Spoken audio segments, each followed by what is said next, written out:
मुरली का।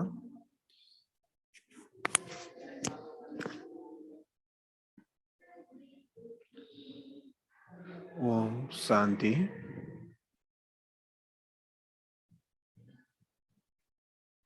सभी आत्माएं अपने आप में आ जाएंगे।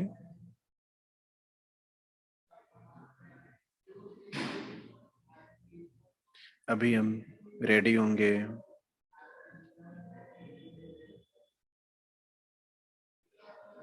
तो इसमें बाबा ने कहा, मीठे बच्चे, ज्ञान के ठंडे छींटे डाल, तुम्हें हर एक को शीतल बनाना है। तुम हो ज्ञान बरसात करने वाली शीतल देविया। अभी क्या टाइटल दिया बाबा ने हमें? हम कौन है? ज्ञान की बरसात करने वाली शीतल देविया। तो सुनते सुनते ही हमें क्या करना है? अपने आप को उस स्वरूप में इमर्ज करते जाना। जो जो बाबा के है उस रूप में अपने आप को इमर्ज करते जाना है, वैसा फील करना है, अनुभव करना है। क्योंकि अभी क्या है, सारी दुनिया आग में जल रही है। काम की, क्रोध की, लोभ की, मोह की, अहंकार की, ये अग्नि में सारी दुनिया जल रही है। तो बाबा ने कहा आपका जो मेन लीड रोल है ना, वो एक ही है, ज्ञान सूर्य बनकर सारी शक्तियों का सकाश इस विश्व में फैलाना। बाकी सारे कार्य निमित्त मात्र है। ठीक है, क्योंकि सबसे बड़ा दान जो कहे वो ये ज्ञान दान ही है, शक्तियों का, गुणों का दान है। क्योंकि और दान तो है, टेम्पररी फल मिलता है और थोड़े उनको भी टेम्पररी प्राप्ति होती है, लेकिन ये दान ऐसा अविनाशी दान है जो जन्म जन्म हमारे काम आता है। ज्ञान गुण शक्तियां। बाबा ने कहा इस समय सभी काम चिता पर जल रहे हैं। तुम्हारा नाम यहाँ शीतला देविया है, शीतल करने वाली, ठंडा छींटा डालने वाली देविया। छींटा डालने जाते हैं ना, या ज्ञान के छींटे जो आत्मा के ऊपर डाले जाते हैं, आत्मा प्योर बनने से शीतल बन जाती है। अंडरलाइन। क्योंकि सारी जो भी समस्या है उसका एक ही रीजन है, इम्प्योरिटी।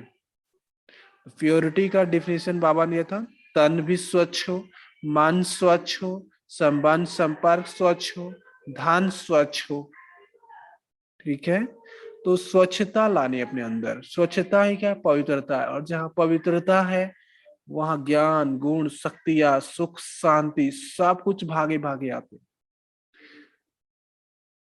और पवित्र क्या करती है? ये ज्ञान ही हमें पावन बनाता है। बाबा ने कहा था ये ऐसा ज्ञान है बच्ची जो पावन को भी पावन कर दे। समझ रहे? तो इस ज्ञान को क्या करना है? पहले हमारे अंदर क्या हो, निरंतर हमारी जटाओं में वो ज्ञान गंगा की धारा बहती रहे। हमारी बुद्धि में टप टप एक सारा ज्ञान टपकता रहे। जैसे बाबा ने भी कहा ना कि वर्णन मनन मगन, इसी कामों में हमें बिजी रहना है। क्योंकि जितना बिजी रहेंगे उतना माया से फ्री हो जाएंगे, क्योंकि ये मन कभी फ्री नहीं रहता है। तो इसीलिए जीने, इसे काम दे के ही रहना है।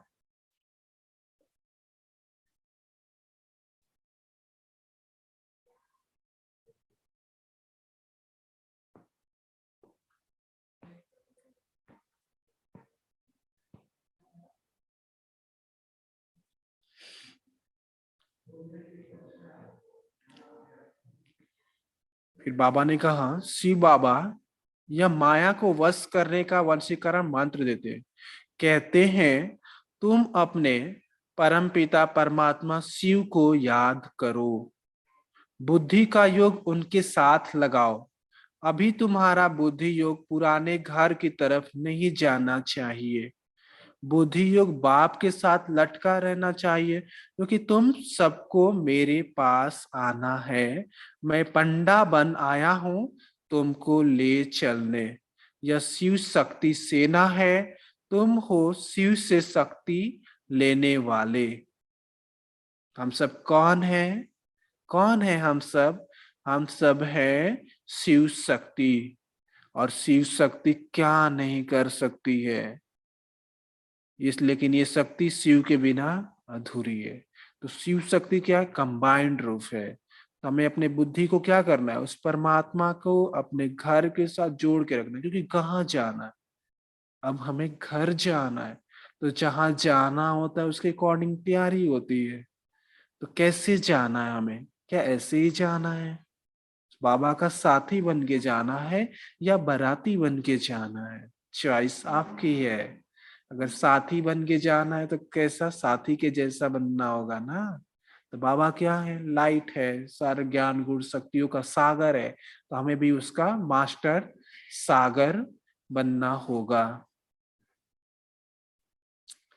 ठीक है, तो वह कैसे बनना है, उसका सजनी बन के जाना है ना, उसके नैनों पे बैठ के जाना है। तो उससे हमें पुरुषार्थ करना है। तो बाबा ने कहा कि कैसे जाओगे, जैसे बाबा पूछता है ना, एवर रेडी हो, बाबा स्विच दबाए, एवर रेडी हो।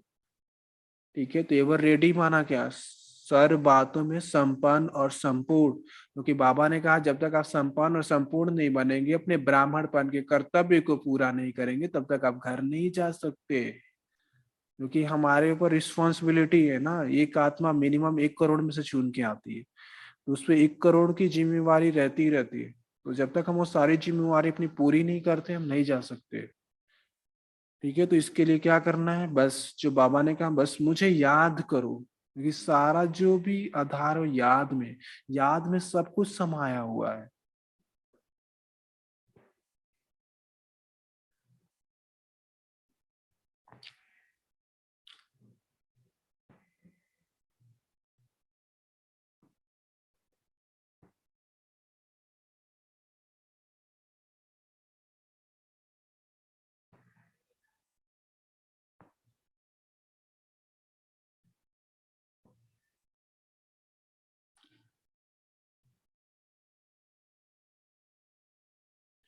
फिर बाबा ने कहा, भक्तों को राजी करना, इस भारत को माला माल बनाने, गवाया हुआ स्वराज फिर से देने, साल्वेंट बनाने, मुझे भी पतित शरीर में पतित दुनिया में आना पड़ता है। अनेक बार आया हूं और आता रहूंगा, भारत को गुल गुल बनाऊंगा। तो हम भी क्या है, अनेक बार बने हैं, अनेक कल्प कल्प बनते रहेंगे। हमारी विजय निश्चित है, क्योंकि बाबा ने कहा पांडवों की विजय निश्चित गाई हुई है। दुनिया उनको दैवी बनाता हूँ, जो जो मुझे पहचानेंगे वही वर्षा लेंगे। अंडरलाइन। क्योंकि बाबा ने कहा जिस दिन तुम मुझे संपूर्ण रूप से जान जाओगे, उसी दिन तुम संपूर्ण बन जाओगे। ठीक है, तो अभी हमारा इधर उधर बुद्धि जाने का रीजन क्या, हमने जाना नहीं उसे, बस समझा है कि ऐसा है, लेकिन जिस दिन जान जाएंगे, रियलाइज कर जाएंगे। जैसे अर्जुन क्या करता है, क्वेश्चन पे क्वेश्चन स्टार्टिंग में पूछता रहता है, लेकिन जब विराट रूप देखता है, भगवान को जान जाता है, तो क्या करता है, उसके आगे अपने आप को सरेंडर कर देता है, कहता है प्रभु अब जैसी मर्जी आपकी, अब जो कहोगे मैं वो करूंगा। क्योंकि बाबा ने एक बार बोला था, जिस दिन तुम्हें संपूर्ण समझ आ जाएगी ना, तुम बाबा का इस जीवन के अलावा, बाबा के कार्यों के अलावा तुमसे कुछ और नहीं हो सकता। शिव बाबा कल्प कल्प भारत को वर्षा देने आते हैं, उनकी जयंती आजकल मनाते नहीं। ओके। फिर बाबा ने कहा, बच्चे तुम हो रूहानी सोशल वर्कर, वह है जिस्मानी सोशल वर्कर्स।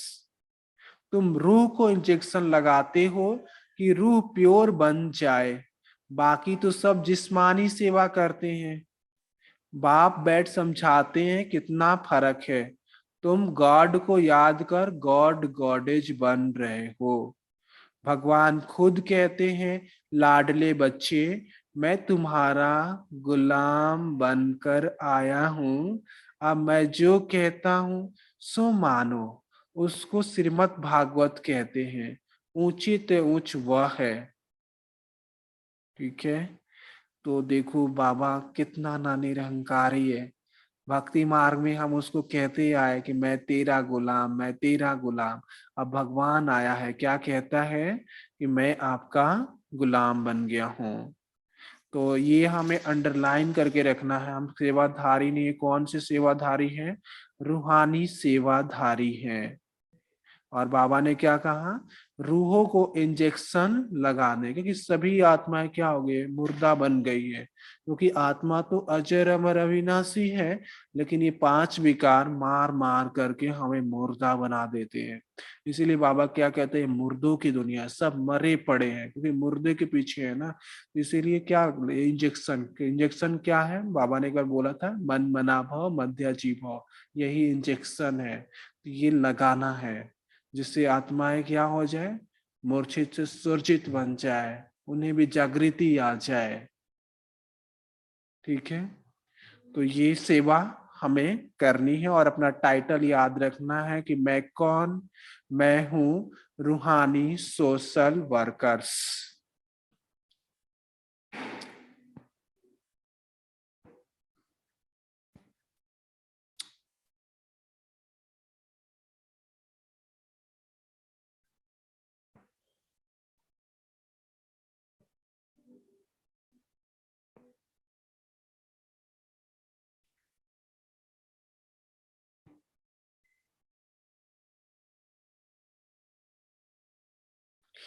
फिर बाबा ने कहा, तुम एम ऑब्जेक्ट को जानते हो। जिनकी तकदीर में नहीं होगा, उनकी बुद्धि में ज्ञान कभी टपकेगा नहीं। मुक्ति जीवन मुक्ति में भी थोड़े ही आएंगे, पिछाड़ी वाले स्वर्ग में आ ना सके। ठीक है, तो यहाँ पे हमें हमेशा, जैसे बाबा ने कहा ना, यहाँ पर पाठशाला में आप आए हो, यूनिवर्सिटी में आए हो, तो जिससे बाबा कहते हैं कहीं भी आप सत्संग में जाओ, कहीं भी जाओ, तो वहाँ पे एम ऑब्जेक्ट नहीं होता है। और हमें बाबा आते ही क्या करता है? पहले हमारी पहचान देता है, और लास्ट में क्या देता है? एम ऑब्जेक्ट देता है कि तुम्हें ऐसा बनना है। क्योंकि बिना लक्ष्य के आप कहीं भी, जैसे गोल पोस्ट ही नहीं है, मैं अपना बॉल किधर मारूं? किधर भी मारते रहो, उससे कोई फायदा नहीं होने वाला है। तो इसीलिए पहले हमारा जो लक्ष्य है वो मेरे सामने होना चाहिए। जैसे एक भाई था, चौराहे पे खड़ा हो गया और किसी से पूछा कि ये रास्ता किधर जाता है। तो उसने पूछा, आपको किधर जाना है? तो बोला, यही तो मुझे नहीं पता है। तो फिर बोला, किधर भी चले जाओ, क्या फर्क पड़ता है? तो इसीलिए हमारे सामने हमारा लक्ष्य क्लियर होना चाहिए। क्योंकि लक्ष्य क्लियर नहीं है, तभी हम क्या होते हैं? डुअलिटी में चले जाते हैं कि इधर भी जाते हैं, इधर भी जाते हैं। तो बाबा कहता है ना, दो नाव पे पैर रखेंगे तो क्या हो जाएगा? बीच से चीर जाएंगे। तो इसीलिए एक की तरफ हो जाना है, अपना लक्ष्य क्लियर रखना है, अपना डायरेक्शन क्लियर रखना है। केवल राम इंटरनेशनल हाईवे पे चलना है, गलियों में नहीं जाना है माया की। तो जैसे हमारे सामने जैसे किसी के लक्ष्य होता है ना, तो आत्मा क्या होती है? फोकस हो जाती है। और फोकस होने से ऑटोमेटिक सारे डिस्ट्रैक्शन जो है ना, वो छोटे छोटे वो खत्म हो जाते हैं। और लक्ष्य जब इतने सामने होता है, तो फिर सारी चीजें त्याग त्याग नहीं लगता है, क्योंकि इतनी बड़ी प्राप्ति है। तो क्या त्याग करते हैं? हम कुछ नहीं करते हैं। तो इसीलिए जो भी बाबा हमें लक्ष्य दिया है, तो वो हमें सामने हमेशा रखना है, और उसके अकॉर्डिंग अपने एफर्ट लगाना है। अपने आप को चेकिंग भी करना है कि उसमें मेरे में क्या अंतर रह गया है, कितना बाकी है, टाइम कितना है, काम कितना है। ये सारी चीजें हमारी बुद्धि में चलती रहनी चाहिए, और उसके हिसाब से अपने आप को स्पीड अप भी करना है, गैल अप भी करना है। तो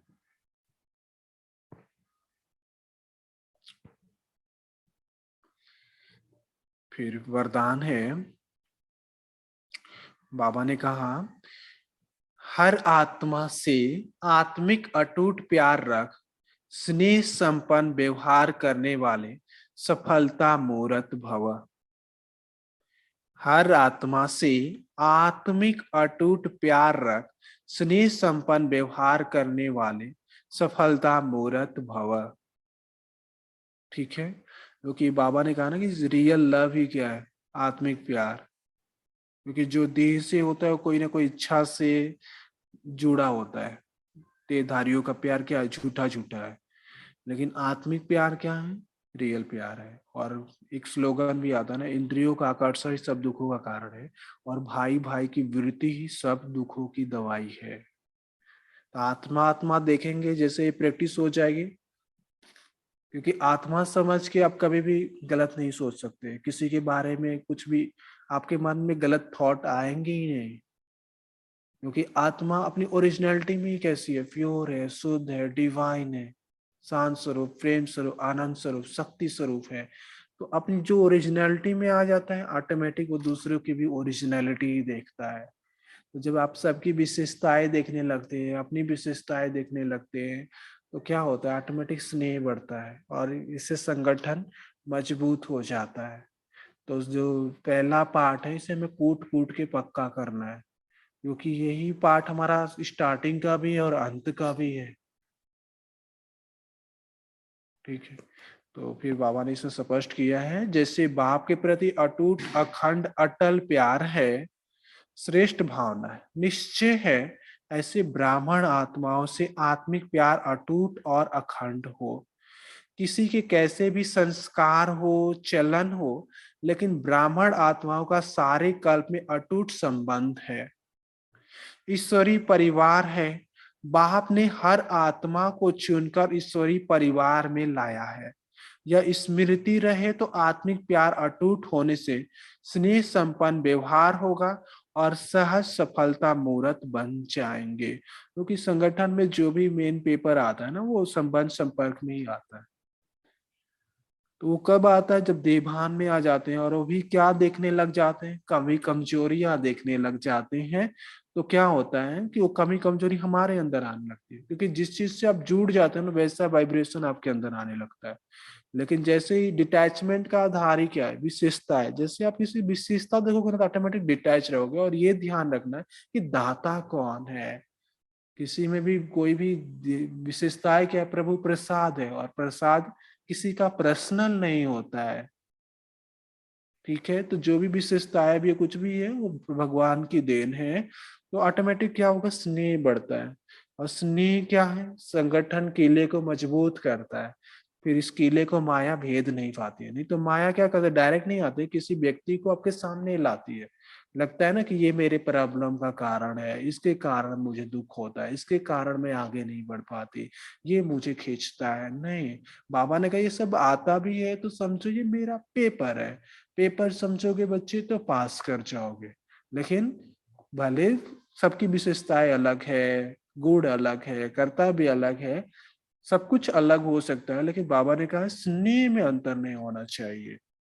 क्योंकि ड्रामा अनुसार वेराइटी ड्रामा है, वेराइटी पार्ट है। हम सबके भी संबंध में अनेक वेराइटी आत्माएं आएंगी, लेकिन क्या करना है हमें, सबके साथ स्नेह से चलना है, प्यार से चलना है, समझ से चलना है, सबको सहयोग देना है। जैसे एक बार भाई ने को पूछा कि ब्राह्मणों को क्या करे, तो बाजी ने कहा 3 काम कभी नहीं करना। किसी को ज्ञान नहीं देना, मतलब पर्सनल, और समझाने नहीं देना, तो और किसी को कुछ मत बताना। तो बोला दादी क्या करे, तो बोला योग करो और सहयोग करो। तो हमें क्या करना है, सबको आत्मिक प्यार में रहना, सबको योग करना और सबको सहयोग देना है। क्योंकि परिवार में मतलब क्या, सहयोग देना, और सहयोग देना ही क्या है, निभाना है। और सहयोग कैसे देना, वाइब्रेशन के द्वारा, अपने चाल के द्वारा, चलन के द्वारा, बोल द्वारा, व्यवहार द्वारा, दृष्टि वृत्ति कृति द्वारा। बस स्लोगन है, अंतर्मुखी वह है जो जिस समय चाहे आवाज में आए, और जिस समय चाहे आवाज से परे हो जाए। और एक स्लोगन भी बाबा कहता है ना, अंतर्मुखी सदा सुखी। क्योंकि बाहर कुछ भी नहीं है, जो बाहर भले लगेगा ये हो जाए ये हो जाए, लेकिन हर चीज टेम्पोररी है और वो दुख देती है। इसीलिए कोई इच्छा नहीं रखना है।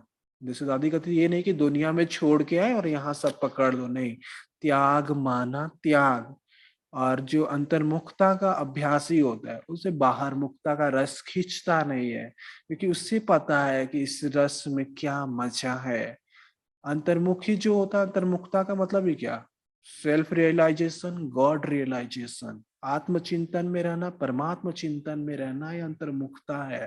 तो जितना हम अंतर्मुखता अंदर की गुफा में जाते हैं, तो बाहर से ऑटोमेटिक डिटैच हो जाते हैं, और जैसे ही डिटैच होते हैं सारी प्रॉब्लम खत्म हो जाती है।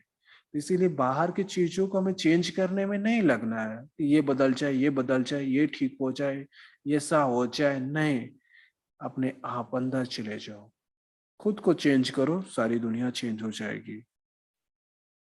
ठीक है, तो बस अंतर्मुखी रहना है। कछुए की तरह बाबा एग्जाम्पल देता है, जैसे मछली का भी एग्जाम्पल देता है। वो जल में रहती है, थोड़े समय शरीर निर्वाह के लिए आती है, फिर अंदर चली जाती है।